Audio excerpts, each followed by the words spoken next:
Ya, itu ori atau enggak. Akhirnya sama Nabi langsung dimakan itu madu, langsung dimakan atau diminum. Ya madu kan tahu sendiri Pak ya, aromanya Pak ya, aromanya agak sengak-sengak, getir-getir gitu ya. Ya mungkin Nabi habis minum madu itu gak dibasuh, gak minum air putih. Nah kemudian istrinya itu mencium aroma kayak koper Pak. Ya namanya mulut kering Pak ya, kita bisa bayangin Pak, mulut kering, minum madu, otomatis akan mengeluarkan aroma yang aneh gitu kan. Nah ternyata aroma itu, nah istrinya gak suka banget Pak, kalau bahasa kita nyium bau itu Pak. Sehingga istrinya itu berprasangka agak buruk. Nabi, tadi kamu habis minum apa? Gitu kan. Karena yang dicium oleh istrinya itu seperti aroma arak Pak. Seperti aroma apa? Seperti aroma arak, seperti aroma minuman keras gitu kan. Aromanya senang-senang ya, atau gak enak gitu kan. Loh saya ingat barusan minuman yang kamu kasih. Oh begitu ya? Jadi yang dimaksud itu kok kayak minuman arak. Aromanya itu loh Pak. Kesimpulannya istrinya nggak suka banget Pak dengan aroma tadi, ya karena mungkin bikin enak dan seterusnya, sehingga Nabi memutuskan, yaudah kalau begitu saya nggak akan mengkonsumsi madu lagi. Haram bagi saya madu supaya saya disayang istri. Nah ini Pak lihat Pak, yang Nabi sampai segitunya Pak ya. Iya, lebih sayangnya sama siapa Pak? Lebih sayangnya sama istri-istri yang ternyata niat baik Nabi itu adalah keliru. Bayangin Bu, suami sayang banget ngelakuin apa saja demi cintanya sama istri, kira-kira bener atau bener Bu? Tapi gak selamanya bener, ya kan? Menurut istri pokoknya bener, terserah lah gitu kan. Ya, ternyata tidak semua itikat baik kita itu benar. Nah kadang-kadang kita di sini loh Pak, kita jangan, kadang-kadang kita marahnya itu di sini Pak. Loh saya kan niatnya baik, kok kamu menyikapinya ya pahamnya begini. Nah jangan sampai begitu Pak. Ya, jadi kadang-kadang itikat baik kita itu disalahpahami disalahpahami apa Pak? Disalahpahami orang sehingga timbul apa Pak? Timbul gesekan. Makanya butuhnya klarifikasi atau tabayun gitu Pak.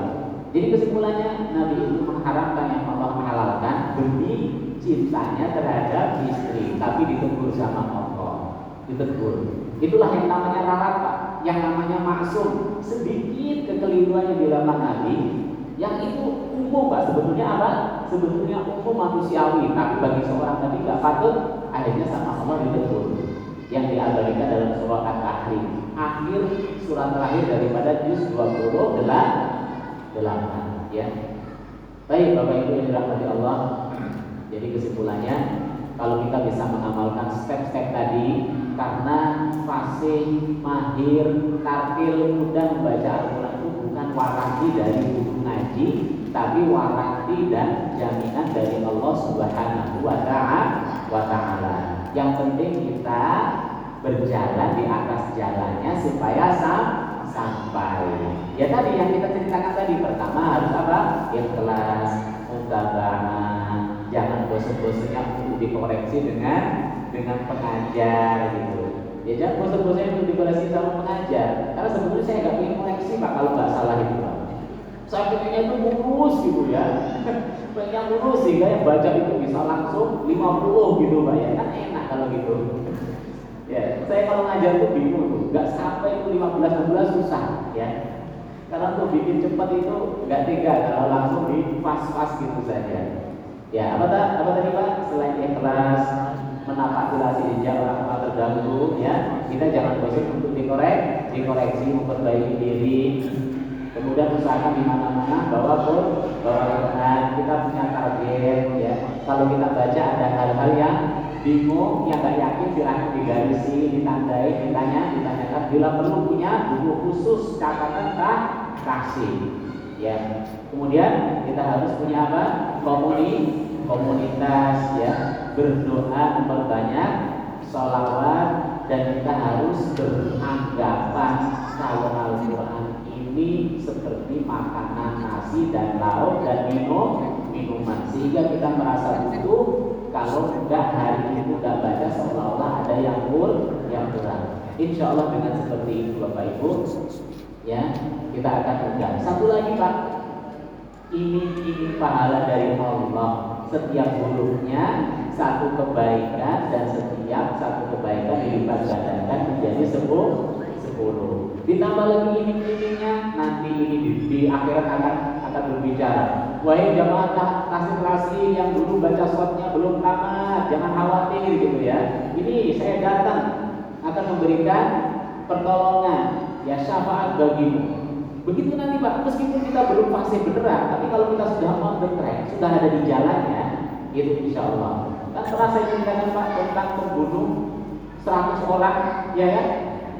Iya, pada dia belum sampai Pak ke tempat pertobatan, baru di tengah jalan, baru apa Pak? Ya ceritanya singkat cerita, ada orang membunuh orang 100, terus kemudian bikin tobat di suatu tempat. Karena tempat tobatnya itu nggak di tempat umum, tapi di suatu tempat. Dia ketika menuju tempat pertobatan, baru di tengah jalan dia wafat, belum sempat tobat, tapi ternyata dia dimaafkan. Karena apa Pak?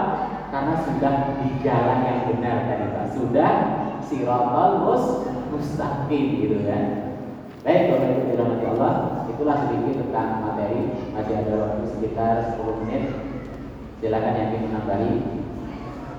Oke, buka buat jalan ini.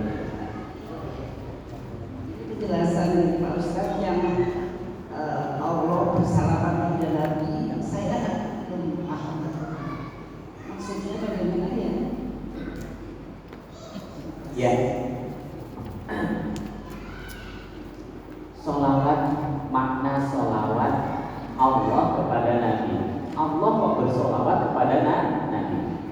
Jadi meskipun Nabi sudah wafat, Nabi sudah tiada, tapi pahala dan kebaikan itu Nabi itu sampai sekarang masih mengalir. Masih apa? Masih mengalir. Ya. Nabi itu dinobatkan sebagai Nabi yang paling banyak umatnya dan yang paling banyak memberi syafaat. Tentu kita harus memahaminya secara realistis. Jangan hanya sekedar pokoknya begitu. Ya, secara realistisnya Bu, secara logikanya, karena setiap hari Allah itu katakanlah kalau untuk urusan dunia transfer terus Bu. Apa Bu? Allah itu transfer terus ke siapa tadi? Ke Nabi. Tujuannya apa?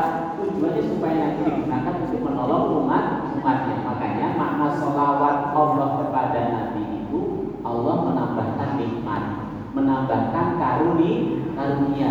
Lo sudah mati. Ya apa susahnya bagi Allah kan Pak? Ya, wa idza arada syai'an an yaqula lahu kun. Bagi Allah segala sesuatu itu cuma huruf kaf dan huruf nun gitu kan. Logikanya apa? Allah kok setiap hari itu menambahkan karunia, menambahkan rahmat, menambahkan nikmat kepada Nabi. Karena nanti Nabi di akhir zaman ya akan memberi syafaat sejagat umat. Nah, memberi syafaat itu kan harus pakai modal. Logikanya begini Bu, kita ingin nolong orang secara materi. Apa Pak? Nolong orang secara materi. Katakanlah yang mau kita tolong itu orangnya 100 dan kita punya katakanlah 100 juta. Berarti nanti logikanya per orang dapat berapa Bu? Dapat 1 juta. Loh, kalau yang mau kita tolong 100 terus kita cuma punya 100.000, bisa nggak itu Bu? Ya cuma 1.000 alias murah, nggak cukup. Nah, supaya kita itu punya modal banyak kan berarti harus ada pemasukan kan? Pemasukan supaya kita bisa menolong orang banyak tadi. Nah sekarang kita kembalikan kepada syafaat. Nabi itu nanti ngasih syafaat itu pakai apa gitu kan? Yaitu pakai karunia yang Nabi miliki, ya pakai kelebihan-kelebihan yang Nabi miliki, di antaranya nikmat yang senantiasa Allah tambahkan kepada Nabi dengan sholawat. Jadi logikanya begitu Bapak Ibu ya. Karena ini nanti kan kaitannya dengan syafaat. Simpelnya kan syafaat itu surplus pahala. Kita mau masuk surga itu tiketnya katakanlah 1 miliar dolar. Ya. Kalau kita punya 10 miliar dolar berarti sisa berapa Pak? 9. Nah, yang 9 itu lapak nanti bisa kita pakai untuk memberi syafaat orang lain. Ini logika syafaat Pak ya, supaya kita bisa memahami. Oh berarti orang yang surplus pahala, yang kebaikannya banyak, berarti nanti bisa menolong orang banyak. Kenapa kenapa Nabi itu bisa memberi syafaat sejagat umat? Karena Allah setiap hari memberi karunia menambah nikmat berupa sholat. Ya seperti ini. Ya silakan Ibu. Assalamualaikum.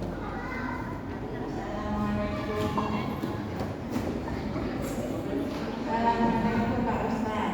Assalamualaikum warahmatullahi wabarakatuh. Oh ya, nanti habis ini Bu Siti ya. Silakan Ibu. Saya ini punya kekurangan.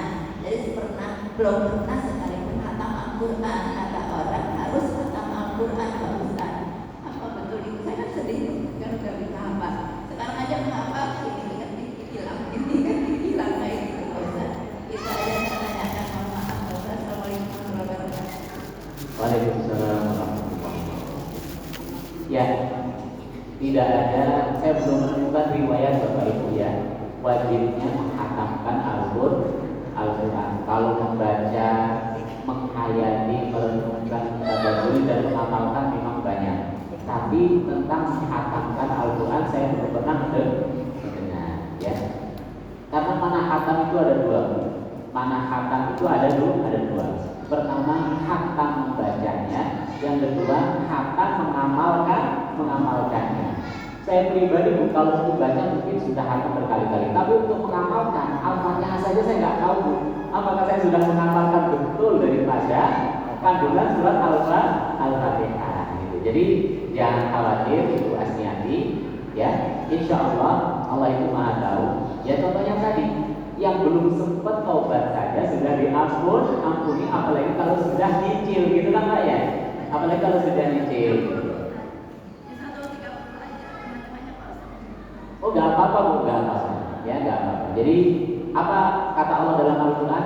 La yukallifullahu nafsan illa wus'aha. Allah tidak membebani suatu kaum kecuali sesuai dengan kapasitasnya, kemampuannya. Justru yang memaksakan itu tidak baik. Sekalipun itu ibadah. Serius ya Bapak Ibu ya. Sekalipun ibadah itu kalau dipaksa nggak baik. Apa dalilnya? La ikraha fiddin. Tidak ada paksaan dalam agama. Ya, jadi insya Allah kalau menurut saya Ibu Asniati itu sudah lebih dari cukup. Bahkan bisa jadi nanti yang bisa memberi syafaat kita di sini Bapak Ibu ya. Iya. Tahu nggak? Kita ini nanti pertanyaannya itu dua-duanya. Ibu Asniati cuma satu, ya kan? Ya cuma satu. Ya dulu waktu di dunia ngapain? Oh saya ngaji di Rasul, selesai Pak. Kalau kita ya ngaji di Rasulnya pakai apa gitu kan? Ya pakai ini, dapatnya dari mana gitu kan? Oh banyak Pak. Kalau Ibu Asniati bertanya cuma satu, tapi nanti pahalanya banyak. Kalau kita yang baru ini pertanyaannya banyak lebih banyak. Jadi kalau menurut saya pribadi Ibu Asniati itu sudah lebih dari cukup, ya lebih dari cukup. Jadi saya pribadi memberikan penilaian seperti itu. Mengingat apa? Mengingat yang lebih punya kesempatan dan kekuatan itu pun gak bisa melakukan. Tapi justru dengan keterbatasan Ibu Asniati inilah yang membuat kita termotivasi. Jadi saya pribadi menilai Ibu Asniati itu sudah lebih dari cukup, gitu ya. Insya Allah Bu, jangan khawatir. Bahkan kita yang minta ini Bu, nanti di akhir bisa jadi kita yang minta syafaat sama beliau. Kalau perlu kita Bu, yang dulunya suka banyak ini, banyak ulah gitu ya. Iya. Ya jangan khawatir, insya Allah Bu, ya insya Allah lebih dari itu. Ya silakan Ibu Siti Global. Waalaikumsalam.